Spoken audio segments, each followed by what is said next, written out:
Hi guys, good morning to you, good afternoon, good evening according to your time. I don't know how this message is going to meet you, but on this episode and this series is going to be workplace romance, okay?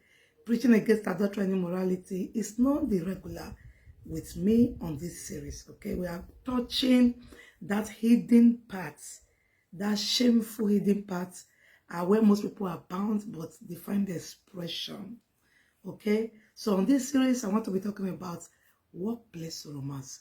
Therefore shall a man leave his father, Genesis 2:24, and leave his mother, and shall cleave, bound unto his wife, and they two shall be one flesh. Okay, so I want to be looking at workplace romance on this series. Okay, and this is part one of it. Okay, the married man and the married woman in a night shift. That isn't the regular, no. It sounds strange. That's the hidden kind of life that is not visible to the world because it seems shameful. Okay, but it is better to talk about some of those things. Okay, the married man and the married woman in a night shift. Why using night shift? It doesn't really end in night shift. It's all about bringing this person and bringing this person. This one leaving the husband apart. This one leaving the wife apart. This one becoming a couple in supposed workplace. Okay, so let's talk about that. Hear this one very well. The night is very essential. Night is very, when it comes to relationship, night is very important. It's an important factor in home building, in relationship building. Okay, it's not because it is dark time, it's because it's considered as the solitary time. Bible says God put solitary in family. Okay, is this calm time?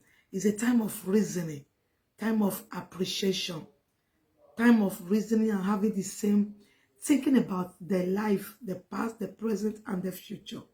Okay, and so it is not supposed to be a time of separation for a couple. Remember in Matthew 30:25, Matthew 30:25, Bible says, "Why men sleep, the enemy is so tear." So it's also a time considered a time of sleep.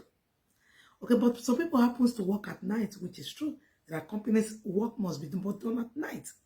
But our concern, our emphasis here is a couple, a partner of this person and a partner of this person coming to work together at night.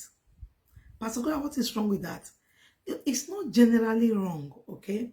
But we're looking into the loopholes, into the danger that such could create and bringing destruction to homes, to family. Remember, we are preaching against adultery and immorality. Okay, let's make it practical. The night time, or let's put it at the time of the time of husband and wife, the time husband and wife are supposed to be together is a time of bond. It's a time of relationship. It's the time of discussion. Okay, so it's the time of building intimacy. Okay, and so who you stay with determines who will stay with you. You reason with someone that is with you. Okay, they have to be, if they have to be bonding, if they have to be intimacy, they have to be discussion. And the more we speak, the more we discover who we really are. The more we speak, the more we relate, the more we bond, the more we grow intimacy.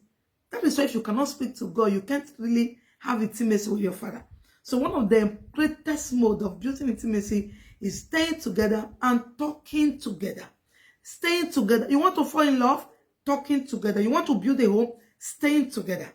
And so we ought not to separate from our partners to stay too long, especially in a calm, solitary place, cool atmosphere like night with another person.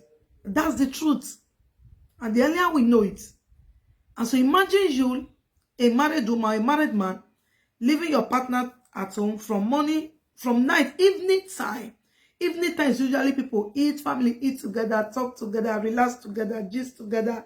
Midnight, everyone goes to their bed. And imagine you are in another place entirely. This one is a married man from the other side, married woman from the other side. And it's not once, it's not twice. This is your routine. This is your life. So you're spending every night together, in winter, in summer. You are like the work, do you part? And then you are together. When you say marriage, they say till death do you part. That means go and live together. go and learn each other together. And now 2 people are now staying with each other for months, for weeks, and some to years. So they are not learning new things. They are not learning each other. These 2 people, beyond the work they have to do, because they relate together, because they talk together, because they stay together, they are not learning each other. And so emotion grows. Yes, relationship comes. Everything is growing. Affair is coming. Something is building up. Do you get that? The word cleave. The eventually man leave his family and cleave. And now another person's wife is not cleaving. You say, but it's just what work says. Yes. Bible says, make no room for the devil. Create no space. Because the truth is that you learn something by staying with something. It's not that you want to, but there's a room given to serpent. Adam, where are you? Eve was alone, and serpent came. Eve did not invite serpent. Did you get it? So it's dangerous. If you are opting for, you want to take permanent night shift as a married woman or a married man, you should be expecting danger. Because your husband is sleeping or your wife is sleeping, or God, while you are sleeping, the enemy is sowing tears in your feet. So it's very, very dangerous. So the night time is very, very specific time for bonding, and for intimacy. Remember, he spent time with serpent, and serpent entered by making them to disobey God. And in any other way that serpent can enter now is to cause you adultery. Most people didn't want to fall into that, but they stay too close. When you stay too close with another person, you begin to either hate the person by character or love the person by character. So it's dangerous, okay? So we spell it out the way it is. Especially there are some sensitive places you work, care house, hospital. Hospital is even different. Care house. So in fact, that's your atmosphere, that solitary place, that calm time, that cool time, that time you need somebody to speak with and you are just talking, and you are saying, at times you go deeper without forgetting that you're not talking to your partner. It's dangerous. Emotion grows, okay, in solitary places. Loss, bound come, affair starts. You can begin to, somebody you come close to begins to feel the sending aura. And if there is error in your partner, you are going to love this one. Okay, let's go to part 2. Let's go and see more. My name is Pastor Emma of the Very Other God Ministry, Castellan, Spain. God told me go and preach against adultery and immorality. Let's go to part 2 of this series, Workplace Romance. God bless you.